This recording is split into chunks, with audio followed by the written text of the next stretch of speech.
At my mother's birthday party, I overheard my cousins whispering about a secret that everyone in the family knew except me, and when the truth finally came out, I realized my whole childhood was built on a web of lies. I was hiding in the coat closet at mom's 60th birthday party, scrolling through dating apps while my wife Sarah mingled downstairs. That's how pathetic I'd become. The affair started 3 months earlier, not with some grand romantic gesture, but with a LinkedIn message from Emma, a marketing director at a competitor company. Great presentation at the conference, she wrote. Coffee sometime. Sarah had been distant lately. Work stress, she said. But I convinced she didn't appreciate me anymore. Didn't see how hard I worked, how much I sacrificed. Emma saw it though. Emma laughed at my jokes. Emma made me feel like the man I used to be. So I said yes to coffee, then lunch, then drinks after work, just networking, I told even as I deleted the text and used incognito mode for our message threads. The night everything changed, Sarah was working late again. Emma texted, "Rove day. Wanna grab dinner?" I should have gone home. Should have ordered takeout and waited for my wife like a decent husband. Instead I drove to that dimly lit restaurant across town where nobody would recognize us. Emma wore this blue dress that made her eyes pop. She listened to me complain about Sarah, about feeling unappreciated, about how we'd grown apart since her promotion. "Deserve better," she whispered, her hand covering mine across the table. 3 hours and too many drinks later, we were kissing in the parking lot like teenagers. I drove home at 2 a.m., heart pounding, already crafting lies about client dinners and traffic. Sarah was asleep, her laptop still open beside her, presentation slides glowing in the dark. She looked so peaceful, so trusting. I stood there for 10 minutes, knowing I'd crossed a line I could never uncross. But instead of confessing, instead of ending it, I slipped into bed and started planning our next meeting. The guilt was eating me alive, but the thrill was intoxicating. Emma made me feel alive in ways I'd forgotten existed. She was spontaneous where Sarah was cautious, passionate where Sarah was practical. This is just a phase, I told. Everyone goes through rough patches. But phases don't involve hotel rooms. Phases don't involve lying to wife about weekend conferences that don't exist. For 2 months, I lived a double. Sarah thought I was working harder than ever, taking on extra projects to secure our future. Really, I was meeting Emma for stolen lunches and evening client meetings that ended with me coming home smelling like her perfume. I got careless. Started taking calls from Emma at home, claiming they were work emergencies. Left my phone face down during dinner. Made excuses to leave family gatherings early. Sarah noticed. Of course she noticed. "Is everything okay?" she asked one morning over coffee. Seemed distant. The irony was suffocating. Here was my wife concerned about our relationship, while I was texting another woman under the table. "Just work stress." I lied, the words bitter in my mouth. She reached across and squeezed my hand. "We should plan a vacation. Just us. Maybe that resort in Tuscany we talked about." I nodded and smiled, all while Emma's latest message burned in my pocket. "Can't wait to see tonight." That's when I knew I was too far gone. When wife is trying to save marriage while planning next betrayal, become someone don't recognize. The family gathering was supposed to be a break from the chaos in my head. Just one evening focused on mom, on family, on being present. But guilt doesn't take breaks. I was standing by the dessert table when I overheard my cousins Mike and Jenny talking in hushed tones by the sliding door. Can't believe he doesn't know. Should someone tell him? Not our place, but still. I moved closer, pretending to examine the birthday cake. "I mean, everyone else figured it out years ago," Jenny whispered. "Even Uncle Dave knows and he never pays attention to anything." "Sarah's been covering for him beautifully though," Mike replied. "That job promotion story was genius." I turned to ice. "What job promotion?" Jenny asked, confused. "The one she's been using to explain why she's working late all the time. Why she's too tired for family events. Classic move when having an affair." The room started spinning. The birthday party sounds faded into white noise. They were talking about Sarah. My wife who was supposedly working late every night while I was out betraying her trust. "How long has it been going on?" Jenny asked. "At least 6 months, maybe longer. Remember Christmas when she left early for that emergency conference call? Rachel saw her at that new tapas place downtown with some guy from her yoga class. 6 months. While I was drowning in guilt over my 2-month affair, Sarah had been living her own secret for half a year. Does her husband suspect anything?" Mike shrugged. Kidding. He's been so wrapped in his own little midlife crisis, he probably hasn't noticed she could be dating the entire yoga studio." The cake in my hand clattered to the floor. Everyone turned to look at me, standing there with frosting on my shoes and devastation written across my face. "Everything all right, honey?" Mom called from across the room. I mumbled something about needing air and stumbled toward the bathroom, my cousin's conversation replaying in my head like a broken record. Sarah was cheating. My wife, who I'd been betraying for 2 months, had been betraying me for 6. The woman I'd convinced didn't appreciate me anymore was too busy with someone else to notice my absence. Every late night, every canceled dinner, every time she was too tired for intimacy, she wasn't working. She was with him. Yoga class guy. I locked the bathroom door and stared at in the mirror. This stranger with hollow eyes and guilt written in every line of his face. We were both cheaters. We were both liars. We were both destroying our marriage, just from different directions. The worst part, I couldn't even feel righteously angry. I had no moral high ground to stand on. No right to be or betrayed. I was getting exactly what I'd been giving. But knowing that didn't make it any less. I spent the rest of mom's party watching Sarah like a detective, seeing our marriage through completely new eyes. Every time her phone buzzed, she checked it immediately. When I used to do that, she never even looked. Every time someone asked about work, she had elaborate stories ready. Stories I now realized were carefully crafted lies, just like mine. When Aunt Linda commented on how glowing Sarah looked lately, my wife just smiled and said yoga was really agreeing with her. The betrayal deeper than any. We drove home in silence, both of us lost in our separate worlds of deception. I kept stealing glances at her, this woman I'd shared a bed with for 8 years, wondering when she'd become a stranger. "Good party," she said eventually, scrolling through her phone at a red light. "Yeah," I replied, my voice hollow. She was texting someone, at 11 p.m. on a Sunday night. "About work surely. When we got home, I made an excuse about checking emails and locked in the home office. But instead of working, I opened my laptop and did something I'd never imagined doing.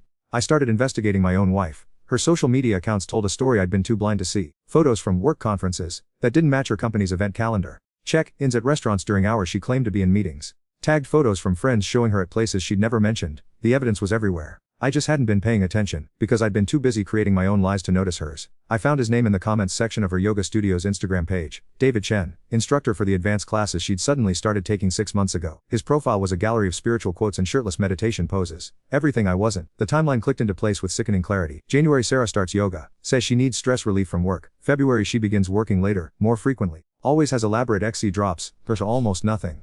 She's always too tired, too stressed. April, she starts talking about needing space to grow individually within our marriage. May, I meet Emma, feeling unappreciated and disconnected. Sarah's entire wardrobe changes. New clothes, new hairstyle, new confidence. July, I start my affair, convinced my wife doesn't love me anymore. All this time I thought I was the problem, the one destroying our marriage with my selfish needs and wandering eyes. Turns out, we were destroying it together. I closed the laptop and walked to our bedroom. Sarah was already asleep or pretending to be. Her phone was plugged in on the nightstand, screen down. Always screen down now. I stood there watching her breathe, remembering when we used to fall asleep holding hands. When we'd talk for hours about our dreams, our future, our together. When did we become these people? These strangers living parallel lives of deception. The next morning, Sarah left for work early. Big presentation, she said, kissing my cheek with the same lips that had been kissing another man for months. I called in sick and drove to Emma's apartment. She answered the door in a silk robe, her hair tousled from sleep. 6 months ago this would have sent my heart racing. Now I just felt empty. Surprise visit, she purred, pulling me in to talk. I said, not moving from the doorway. Her face shifted, reading something in my expression. What's wrong? My wife is having an affair.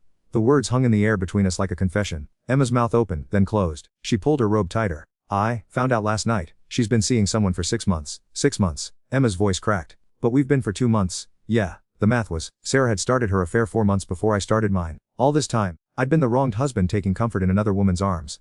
But I was just the second cheater in a marriage that was already broken. What are going to do? Emma asked. I looked at her standing there in her expensive apartment. This woman I'd convinced I was falling for. This woman who'd helped me betray the most important relationship in my. I don't know. But I did know. I knew I had to end this. All of it. Emma deserved honesty. I can't do this anymore, I said. I thought I was looking for something I wasn't getting at home. But Sarah wasn't giving it to me because she was giving it to someone else. This whole thing, it's built on a foundation of lies. So what, are just gonna go back to cheating wife and pretend we never happened? I don't know what I'm going to do about Sarah, but I know I can't keep seeing. It's not fair to any of us. Emma's eyes filled with tears. Or just going to abandon me. The word, abandon, hit like a, because that's exactly what I was doing. To Emma, to Sarah, to, I'd abandoned my marriage vows. I'd abandoned my integrity. I'd abandoned the man I used to be. And now I was abandoning the woman I dragged into my mess. I'm sorry, I said, the words pathetically inadequate. I never should have started this. I left her standing in that doorway, crying over a relationship that should never have existed. The drive home was a blur of guilt and confusion. Part of me felt relieved to be ending the affair. Part of me felt gutted to be losing Emma, and all of me felt terrified about confronting Sarah. How to confront someone about their betrayal when guilty of the same crime? I pulled into our driveway and saw Sarah's car. She was home early for once. I found her in the kitchen, making dinner like this was any other Tuesday night, like we weren't both living lies. Hey, she said without looking, how was work? I didn't go to work today. She paused mid-chop. Air feeling sick. Sarah, we need to talk. Something in my tone made her put down the. She turned to face me, and I saw it clearly for the first time, the guilt in her eyes. The same guilt that had been eating me alive for 2 months. About what, David? The color drained from her face. For a moment neither of us spoke. Then she lifted her chin, defiant. What about David? How long? She looked away. I don't know what you're talking about. 6 months. It's been 6 months, hasn't it? Her shoulders sagged, and I watched 8 years of marriage crumble in real time. How did find out? She whispered. Does it matter? She shook her head slowly. I suppose it doesn't. We stood there in our kitchen, surrounded by the we'd built together, and I felt the weight of what we'd both destroyed. Are you going to tell me it meant nothing? I asked. Would believe me if I did. No, she nodded. Then what's the point? The honesty was brutal and refreshing. No desperate excuses, no begging for forgiveness. Just acknowledgement of the damage we'd done. Is it serious? I asked. Sarah looked at me for a long moment. Is Emma serious? My turn for the to drain from my face. How long have known? I whispered. About as long as I've known about David. Another crushing realization. We'd both been keeping secrets, both been living lies, both been pretending the other didn't know. 2 months, she asked. I nodded. I started first, she said quietly. I suppose that makes me worse. I don't think there's a scale for this kind of thing. We stood there, 2 cheaters in a ruined kitchen, finally being honest for the first time in months. What now? She asked. I looked at this woman I'd promised to love and honor and protect. This woman I'd failed so completely that she'd sought comfort in someone else's arms. This woman who'd failed me in exactly the same way. I don't know. The next few weeks passed in a haze of painful honesty and impossible decisions. We went to counseling. Dr. Martinez had kind eyes and a gentle voice, but even she seemed shaken by the scope of our mutual betrayal. In 30 years of practice, she said during our 3rd session, I've rarely seen a case where both partners were simultaneously unfaithful without the other's knowledge. Sarah and I sat on opposite ends of the couch, a canyon of broken trust between us. The question now, Dr. Martinez continued, is whether both want to rebuild this marriage or if we're simply going through the motions.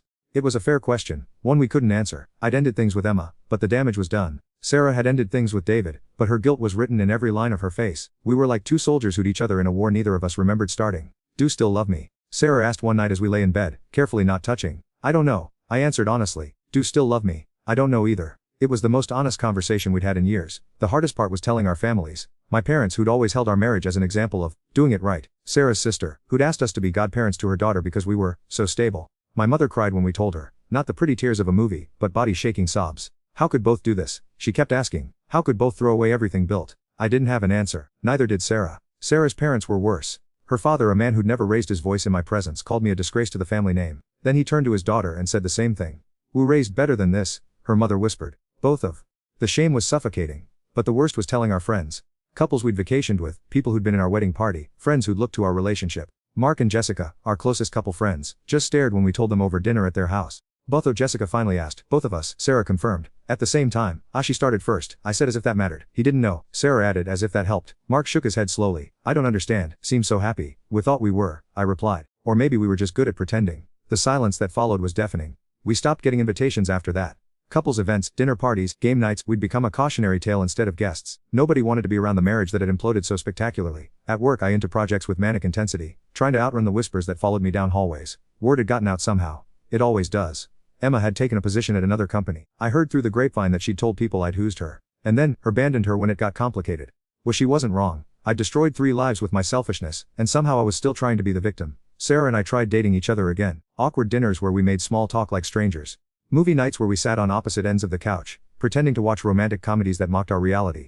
This isn't working, she said after a particularly painful evening at the restaurant where we'd had our first date. No, I agreed. It's not. I keep waiting to feel something, she continued. Some spark, some reminder of why we fell in love. But don't.